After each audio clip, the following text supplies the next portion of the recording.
facilité de pouvoir y aller. Ça, c'était bien évidemment pour toujours aider la jeunesse, promouvoir l'Afrique, cette Afrique que nous voulons prospère, cette Afrique qui est la terre de l'humanité, même si aujourd'hui, on prouve parfois que nous sommes remplis de bestialité entre nos dirigeants, certains de nos dirigeants qui n'ont pas pitié et qui continuent à tuer. Le dossier noir du samedi soir, c'est donc parti. Dans le noir, dans le désespoir, un vendredi noir, jumelé à un samedi noir, le Cameroun, désespérément, ne sortira pas des ténèbres inextricables dans lesquelles il s'est englué dans une guerre qui n'en finit pas de couler des rivières de sang, que dis-je, des océans de sang et surtout d'enfants innocents. Après avoir larmoyé sur le cas de la petite Carole-Louise, dont la tête a été éclatée comme une pastèque et qui s'est éparpillée comme de la tomate pourrie, voici une fois de plus le Cameroun en train de pleurer une jeune fille qui n'a commis aucun péché, dont les parents n'ont commis aucun péché, puisque dernièrement, on disait que la maman de Carole-Louise n'avait pas obtempéré, et finalement, on se rend compte qu'elle n'était même pas chauffeur. Et puis, cette fois-ci, ce n'était même pas dans la voiture. Elle rentrait de l'école qui représente l'avenir, parce qu'également, l'enfance représente l'avenir de tout un pays, de l'humanité. Mais malheureusement, comme il est de coutume dans cet endroit ou dans ces endroits du Cameroun où chaque semaine, les événements s'enchaînent, s'entassent, l'horreur se multiplie au point où aujourd'hui on est devenu des zombies, puisqu'on en rit.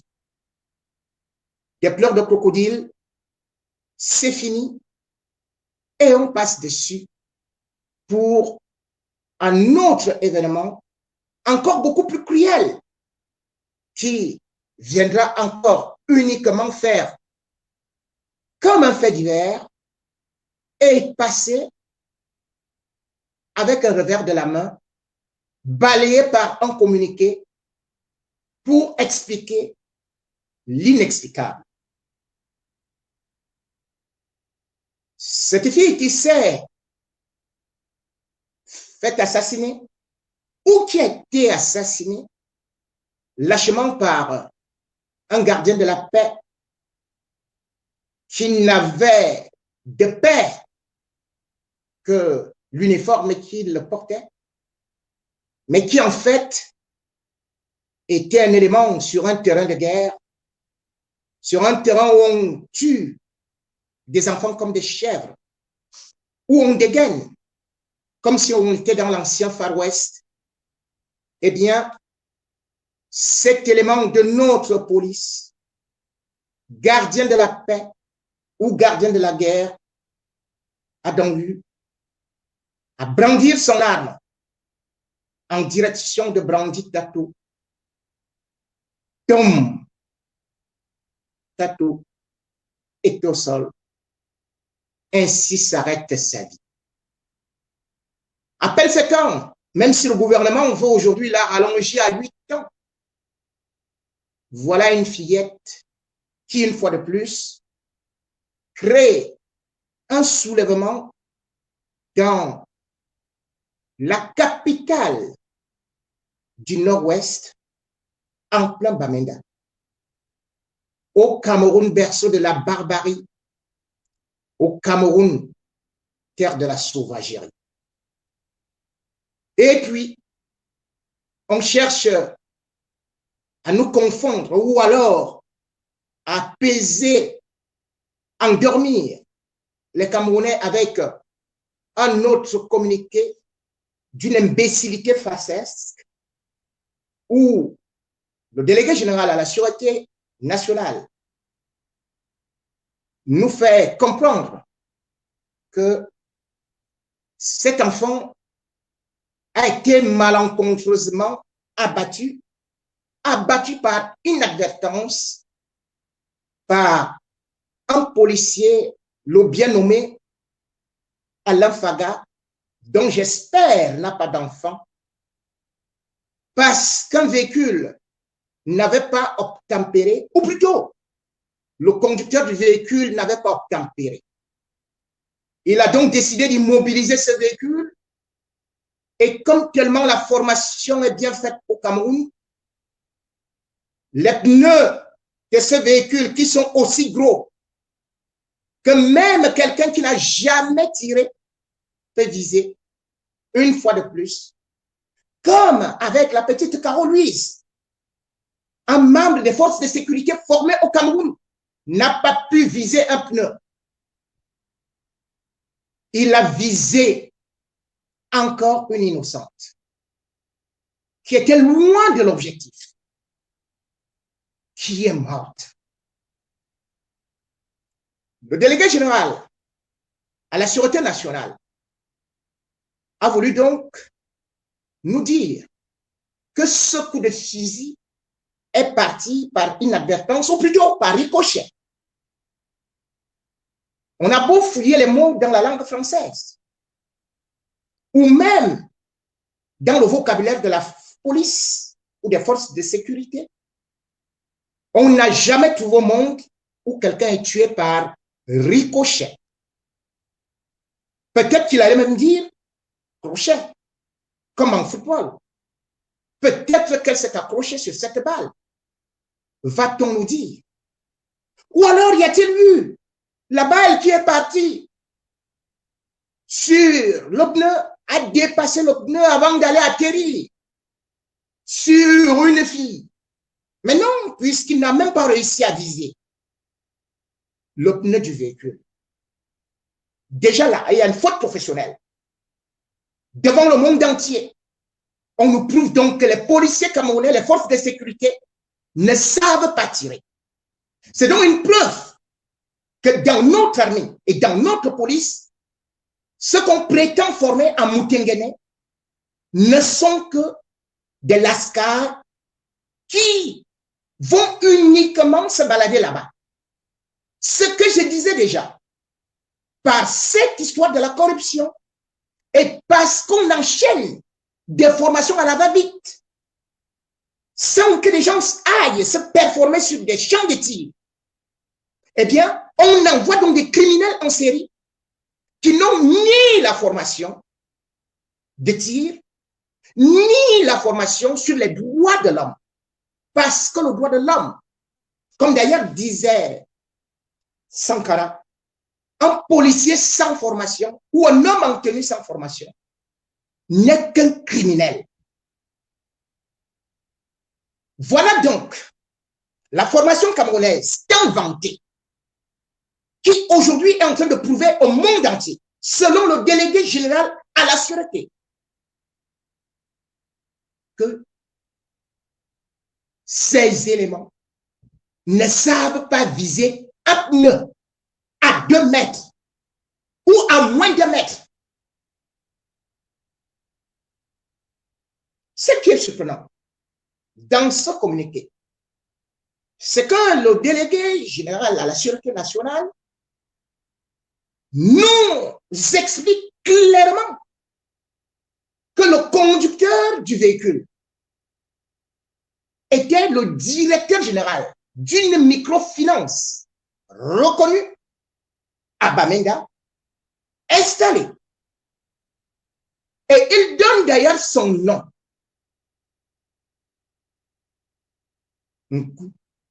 Gottlob. Mais le délégué général de la Sûreté nationale, dans son communiqué, nous dit qu'il n'a pas obtempéré, donc il est en fuite.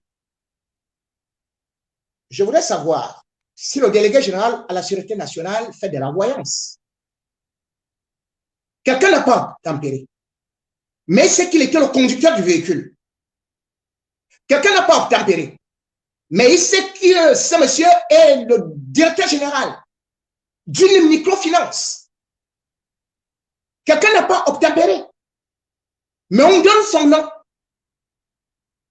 Et on décrit la scène.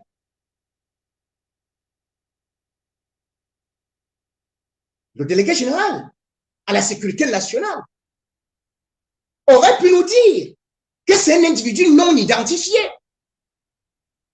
qui est reconnu des services de la police, que c'est un véhicule recherché ou conduit par un brigand ou un ambazonier. Mais non, il nous fait comprendre que c'est une personnalité bien connue qui a été identifiée, c'est-à-dire qui s'est arrêtée. Mais au moment donc de donner les 500 francs, la personne a refusé d'obtempérer. Voilà le refus d'obtempérer. C'est-à-dire que lorsque vous refusez de donner 500 francs à un policier corrompu, l'État du Cameroun vous poursuit pour refus d'obtempérer. Lorsque vous refusez de jouer leur jeu, de mettre un billet de 500 francs dans le dossier, c'est un refus d'obtempérer. Puisque d'ailleurs, les populations qui sont sorties massivement pour aller dans les bureaux du gouverneur du Nord-Ouest, le soi-disant Lélé l'Afrique, mon Dieu, Lélé l'Afrique, il devrait se faire appeler Lélé le fric, puisqu'il ne dit que du fric. Ces policiers lui reversent de l'argent. Et c'est lui qui autorise cela. Et d'ailleurs, le délégué nous décrit l'endroit de la scène. Le contrôle, là où il est fait, c'est aux entrabures d'un bar, dont les policiers, dans ce qu'on appelle cette nouvelle rue, n'ont trouvé d'autre place d'aller faire le contrôle que devant ou à côté d'un bar. Ils sont au contrôle, ils vont au bar, ils boivent, ils sont en état de saoulerie, d'ivrognerie aggravée. Et c'est là où est leur lieu de service. Nulle part ailleurs, ils n'ont trouvé de place. Et d'ailleurs, lorsque les policiers ou les gendarmes font le contrôle, ils vous demandent carrément qu'ils veulent plutôt l'argent, du whisky. C'est ce qui est reconnu de nos services de sécurité. Cette mort d'homme est un assassinat en bonne et due forme. Parce que nulle part, on ne peut dire que ce monsieur qui a tiré était en danger. Le type qui a pris fuite, comme ils veulent nous faire croire qu'il n'a pas obtempéré. Vous avez son numéro d'immatriculation. Vous avez son lieu de service. Vous connaissez ce véhicule. Et au-delà de ça, il y a beaucoup de checkpoints. Donc, s'il passe, vous pouvez alerter les suivants que vous bloquez la route. Et au-delà de ça, vous pouvez aller l'interpeller, soit chez lui, soit alors, vous pouvez encore faire des efforts de mettre cette personne à l'amende. Nulle part au monde, on a vu qu'on tire sur quelqu'un en plein jour, alors qu'il n'a commis aucun délit, qu'il n'est pas recherché, qu'il n'y a pas mandat d'arrêt, et on ouvre le feu à la sortie des classes, devant un bar. C'est une façon de traumatiser les populations. Et le traumatisme est encore beaucoup plus grand. Lorsque ces populations prennent le cadavre de la jeune fillette pour aller présenter au gouverneur, lui demander que justice soit faite, personne n'a d'arme, personne n'a été violent. et on fait sortir l'Obir avec les blindés. Et sur un char, les forces de défense du Cameroun se mettent à tirer comme si nous étions à Bagdad, à balles réelles, sur des jeunes enfants qui n'étaient là que pour manifester la solidarité avec leurs frères, leurs sœurs, voulais-je dire. Une jeune écolière.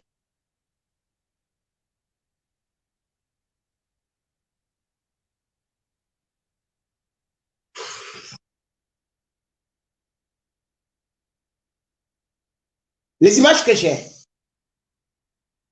sont terribles quand je vois ça dans mon pays.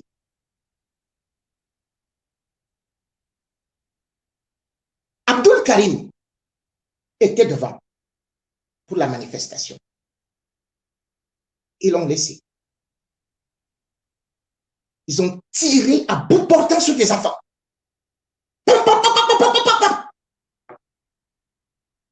Je voyais les images. Je n'étais pas sur place. Mais moi, mon cœur, je tremblais.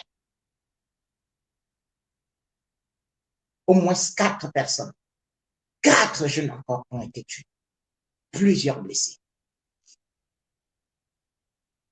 Ça, le délégué général, le gouvernement camerounais ne communique pas dessus sur les incidents qu'il y a eu à Bamenda pour des gens qui sont sortis manifester par rapport à l'assassinat d'une jeune innocente.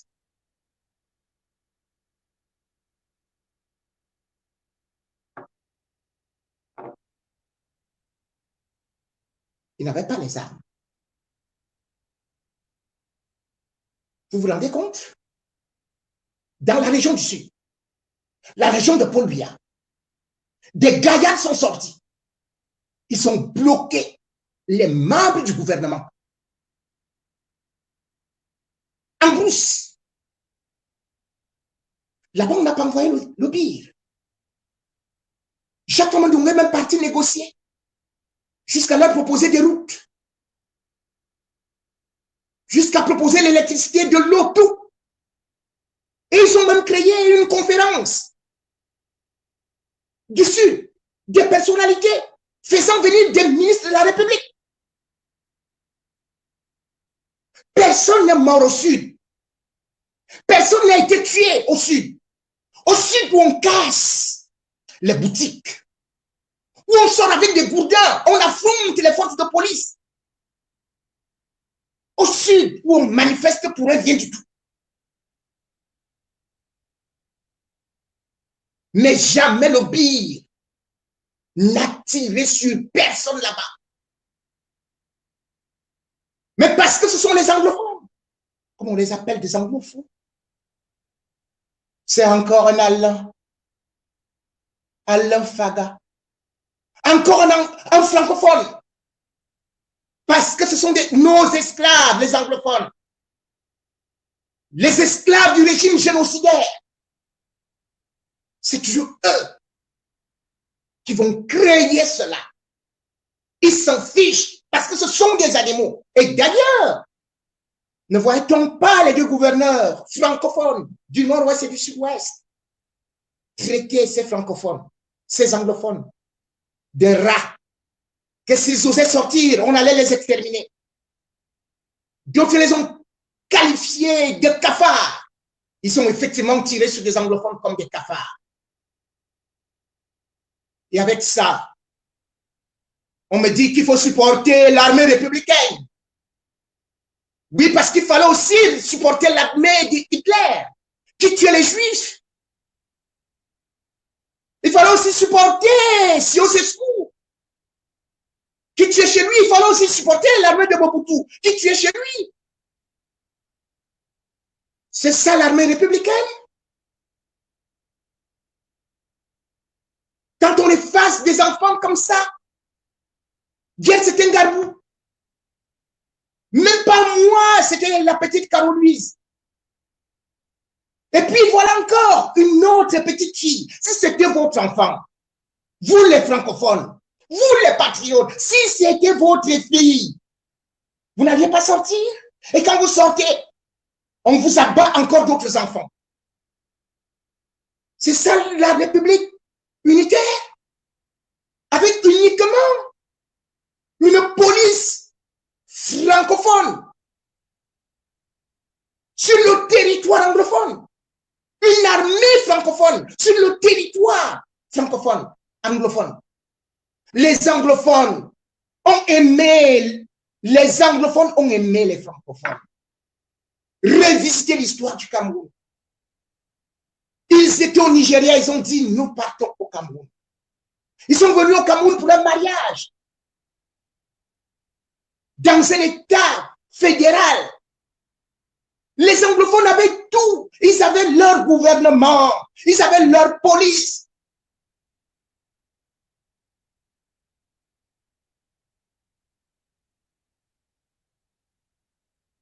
Oui, les anglophones avaient ça. C'était le Southern. Southern Cameroon Police Academy. Les anglophones avaient leurs banques, leurs institutions. Ils avaient la certaine banque. C'est où les anglophones sont venus avec leurs institutions pour une république fédérale. Les francophones décident, après un contrat de mariage, qu'il n'y a plus de république fédérale. On devient un et indivisible. Donc, on signe un contrat de mariage avec une femme. Que c'est la monogamie. Quelque temps après, on dit, écoutez, j'ai décidé que ce doit être la polygamie. Point final. Si tu n'es pas d'accord, je te tue, je tue les enfants et tout ça. Voilà notre comportement. Voilà le comportement des francophones. Oui, quand vous regardez le moment, il vous dit, moi, je bois mon vin de palme. Est-ce que ça me dérange? Ça ne nous dérange pas. Parce que nous sommes inhumains. Parce que nous pratiquons le système d'apartheid. Nous sommes pires que les Frédéric Leclerc. Oui, le monde entier a combattu le régime d'apartheid, y compris les Camerounais. Mais ce sont ces Camerounais, ce régime génocidaire qui a copié l'apartheid de Peter Botha. Si Mandela était Camerounais, je crois que les Biamourunais l'auraient déjà cuisiné. Mandela s'est défendu.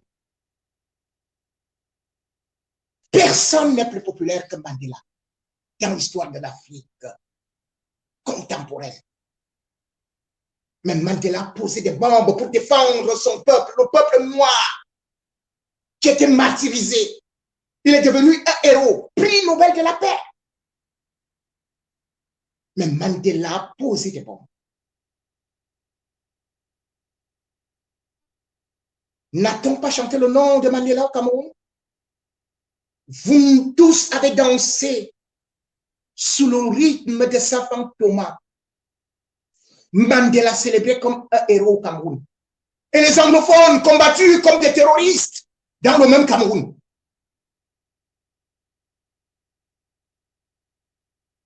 C'est terrible.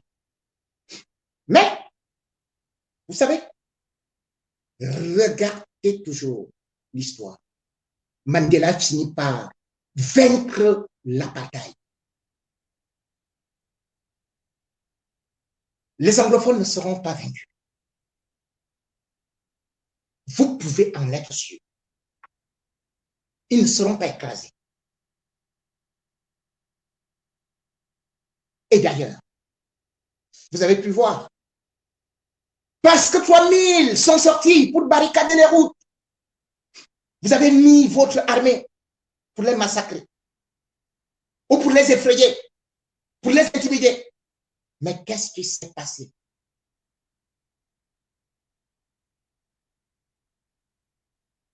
Qu'est-ce qui s'est passé? Ils se sont réorganisés. Kazem. Juste après cela, le général Okoro a attendu. Parce que pendant que les autorités camerounaises ont déployé des forces de sécurité en nombre au niveau de Bamenda, eh bien, ils ont aussi ouvert les bases.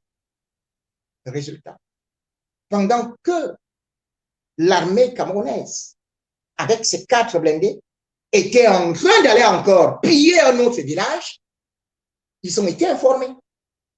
Les Ambazoniens, le général Okoro a tendu l'embuscade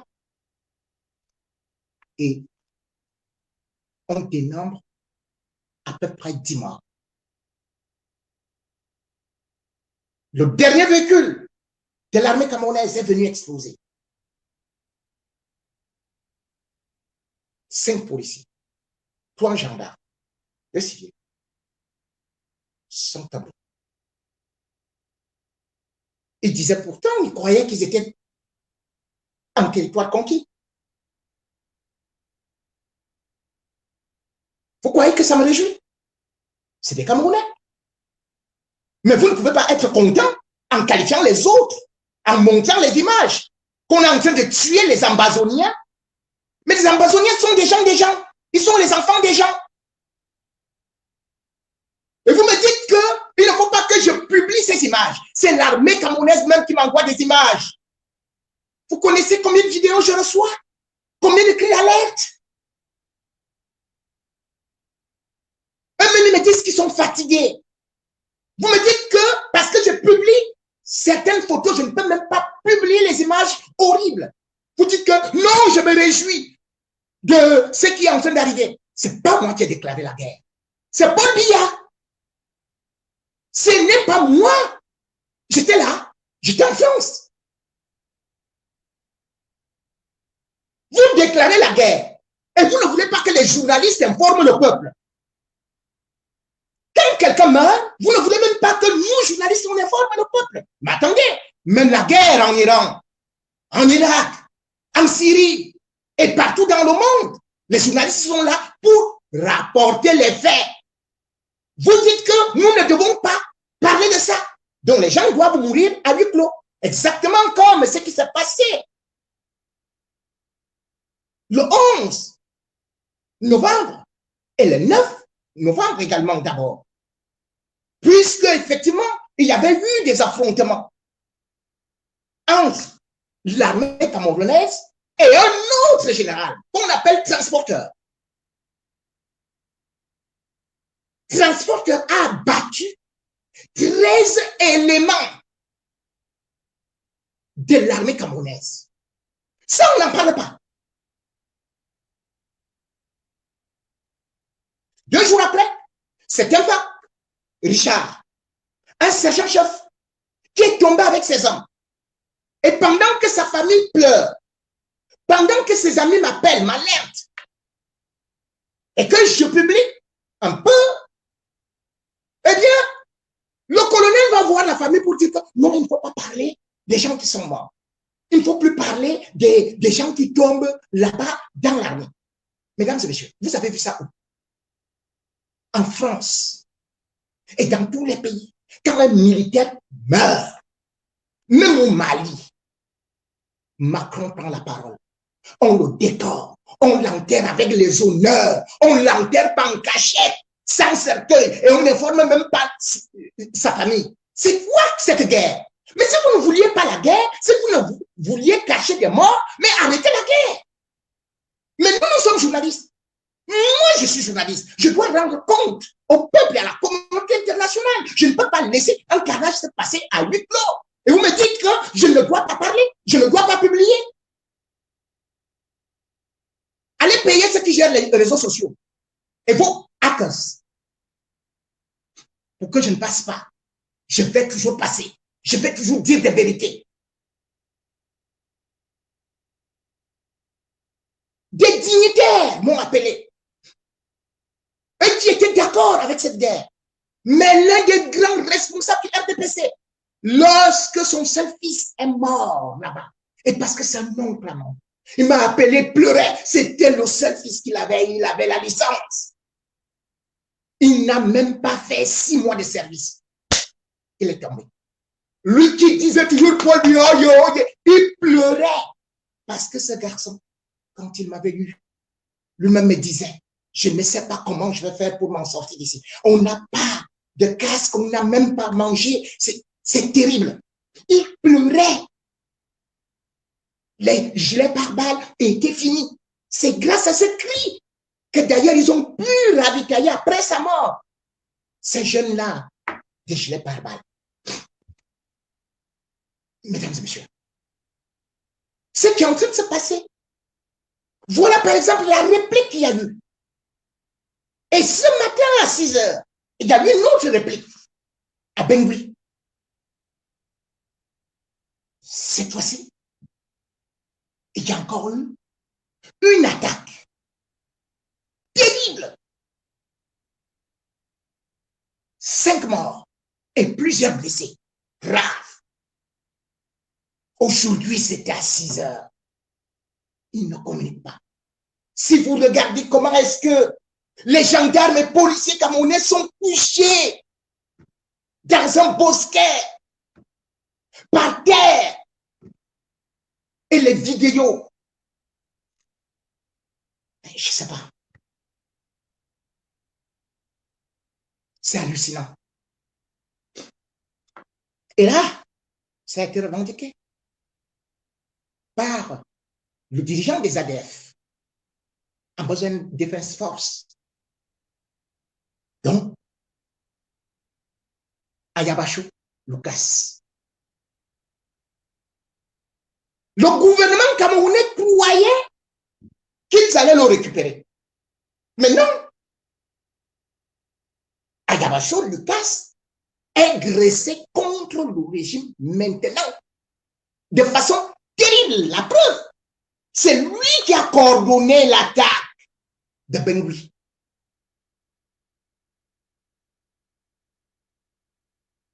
Et ça ne va pas s'arrêter là. Puisque d'autres attaques sont programmées, puisque avec ces bombes qui peuvent déjà sortir de partout, et surtout qu'il y a des généraux qui se multiplient.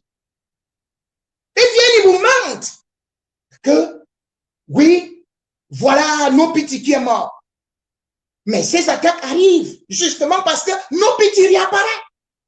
Et ils signent même un accord avec un autre général qui était son ennemi, Issou. Mais c'est très grave et c'est très chaud pour l'armée camerounaise. Vous ne pouvez pas mentir au peuple camerounais chaque jour que vous avez tué nos petits, vous avez tué Fiel Macha, et ils apparaissent. Mais ayez l'honnêteté, vous, généraux camerounais, ministres de la Défense, de démissionner, attendant qu'ils démissionnent. Parce que tout ce que vous faites, c'est donner de l'espoir au peuple. Alors que sur le terrain, les choses se compliquent. En mars 2020, vous avez annoncé la mort de nos petits. Après, nos petits réapparaissent. Mais cette fois, vous annoncez la mort du même individu. En juillet 2021 encore, vous avez annoncé la mort de nos petits. Nos petits réapparaissent. Et là, vous venez d'annoncer que nos petits a été assassiné par le soldat Tupac. Où est Tupac? C'est quoi Tupac? Donc vous-même, vous mettez bien aussi des gens, les sobriquets, un soldat Tupac. Tupac. Tupac vient vous dire qu'il a tué nos petits. Vous ne connaissez même pas le visage de nos petits. Et vous publiez ça dans les réseaux. Les Camerounais se mettent à danser, à boire la bière là-bas, les bières marounais dans les bars. Oh, nos petits est morts. Des forces marines de Bambala. Vous avez dit que vous l'avez tué. Après, vous avez dit qu'il est gravement blessé. Qu'il ne pourra même plus revenir. Mais finalement, on revoit nos petits en santé, même pas une égratignure, et il vient vous larguer. Il dit, il déclare. J'ai été déclaré mort. Mon voici. Et il dit que le chat a 9 vies. Moi, j'ai 18 vies. Il dit, nos petits, hein, qu'il qu'on est en train de me chercher. Mais s'ils me cherchaient, ils allaient me trouver. Puisqu'effectivement, entre-temps, nos petits est même parti créer une autre base. Ah oui. Alors, l'armée camerounaise, toutes nos autorités sont au courant. Mais pourquoi vous ne partez pas arrêter nos petits là-bas? Pourquoi vous êtes seulement là pour chercher les véhicules à Bamenda et à Gouya? Vous cherchez les civils, nos petits, tout le monde connaît là où il est. Pourquoi vous le fouillez? Parce que vous êtes incapable. Vous reconnaissez cela? On vous a vanté le pire. Ils sont forts, ils sont ceci. Mais comment nos petits, un moto-taximan, peut dépasser les généraux, les gens du BI, les ceci, les cela, les Rambo, les Colombo, les Toto. Mais attendez, il y a un problème. Et le pire, c'est que vous nous dites aujourd'hui que vous êtes en train de sécuriser ces deux régions. Mais je peux vous dire, ce qui s'est passé à Toronto, au Canada, c'est-à-dire que la conférence des anglophones, d'ailleurs une trentaine, ils sont partis du Cameroun pour cette conférence, le CDN. La conférence où, d'ailleurs, vous aviez, c'était officiel, avec les gens même comme Arbor. Vous aviez d'autres personnalités, des groupes, y compris les religieux, ce que vous avez refusé. Mais ils ont tenu ça à Toronto le 29 avril, le 29 octobre.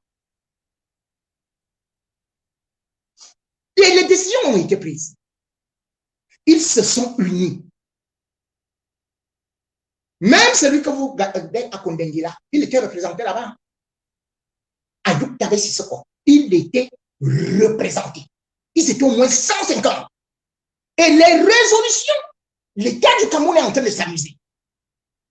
Puisque dans cette histoire, il y avait par exemple des gens de la Norvège, j'ai suivi leur intervention, j'ai entendu l'intervention du Haut Commissariat de la Grande-Bretagne, j'ai même entendu l'intervention de la délégation irlandaise, justement, qui encourageait que les anglophones ont le devoir aussi de se libérer du joug francophone, comme eux-mêmes l'ont fait avec le grand empire britannique.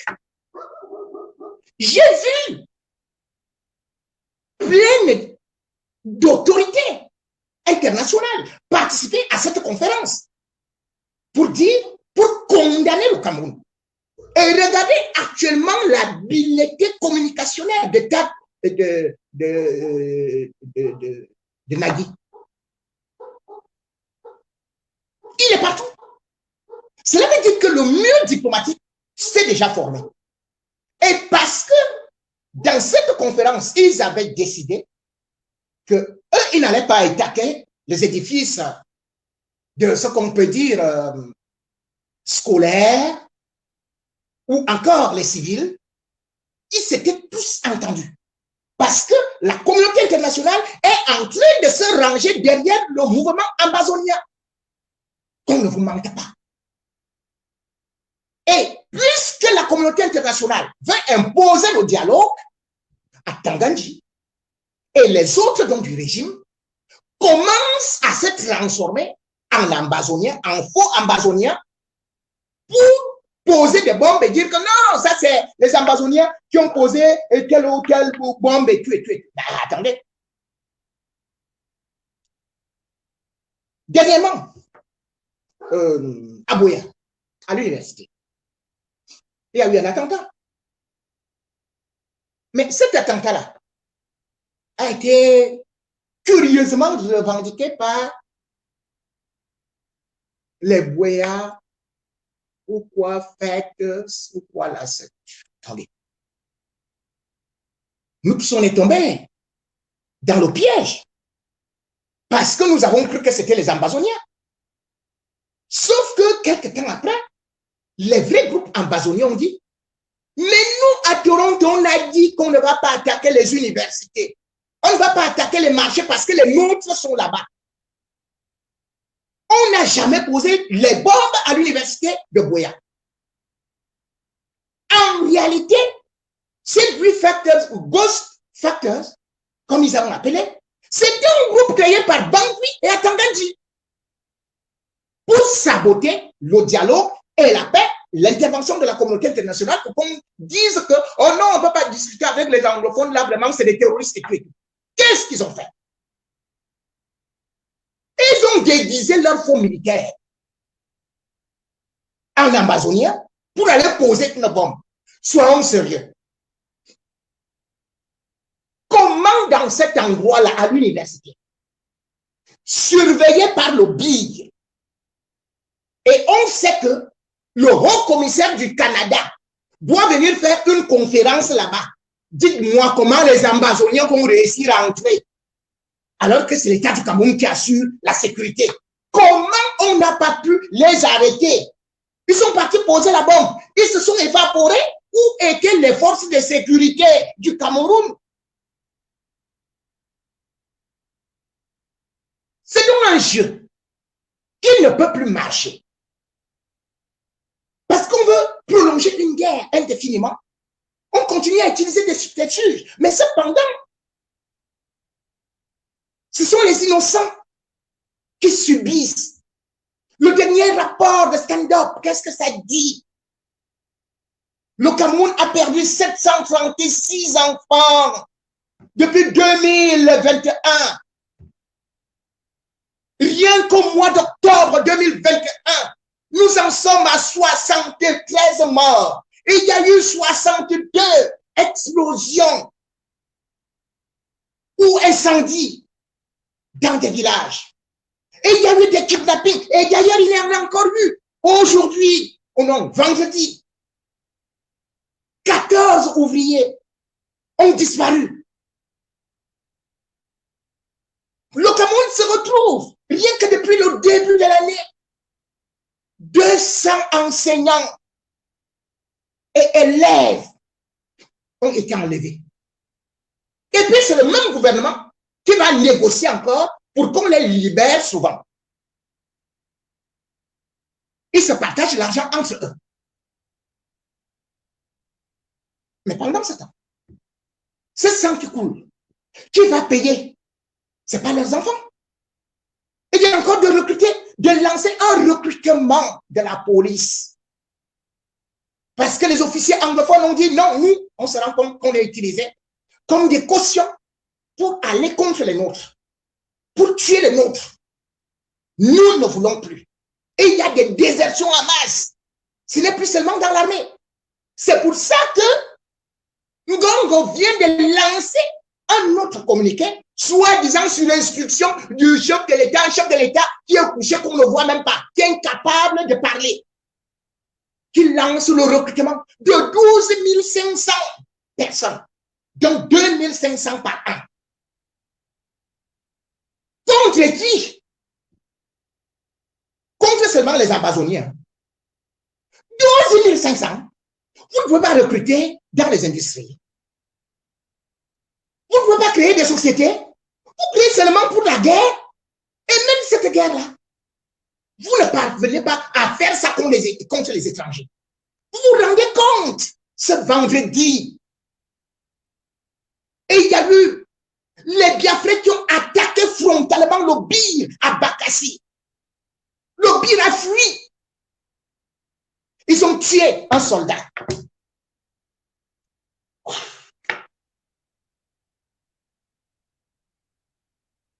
Oui. Et là-bas, il y a aussi un commandant qu'on appelle Black Marine. Et il a un autre sobriquet. Shoot and die. Dès que les soldats du Bir entendent que shoot and die est quelque part, ils décampent, ils fuient comme des lapins. Un pays comme le Cameroun, aujourd'hui, vous vous rendez compte que les Biafrais ont barricadé la frontière entre le Cameroun et le Sud-Est. un territoire que le Cameroun avait acquis par l'entregent de Maurice Kamto. Suite à un long procès, aujourd'hui, vous vous rendez compte que nous avons de nouveau perdu Bakassi. Les Biafrais viennent ici. Incroyable. Le drapeau. Le drapeau sur le territoire camerounais. Là, on ne voit pas le billet. On ne voit pas l'armée camerounaise. Quand il s'agit de petits enfants, boum, boum, boum. Quand il s'agit de 500 francs, il crée la guerre. En plein Boya, en plein Bamenda, il tire sur tout ce qui bouge. Pour 500 francs. Mesdames et messieurs, où va le Cameroun? Le Cameroun a perdu non seulement son humanité, sa dignité, mais aussi, et même aujourd'hui, même en Afrique centrale, dans la zone semalarisée, le Camerounais n'est plus respecté. Et si cela arrive, c'est parce que nous avons perdu en diplomatie. Parce que nous avons eu à ne plus pouvoir montrer que nous sommes capables de nous faire respecter. Ce n'est pas nous, mais ce sont nos autorités. Nos autorités sont incapables de pouvoir nous défendre, de défendre le Cameroun dans le monde entier. Même pas devant les grandes puissances, comme la Chine. Même pas devant la France, où les Camerounais sont maltraités comme ils peuvent l'être en Italie et partout. Mais même dans la sous-région, le Camerounais se fait insulter, saboter, expulser, ridiculiser, séquestrer. Et tout un pays est ainsi insulté. La dernière actualité, c'est bel et bien ce que les Camerounais vivant en Guinée équatoriale sont en train de subir.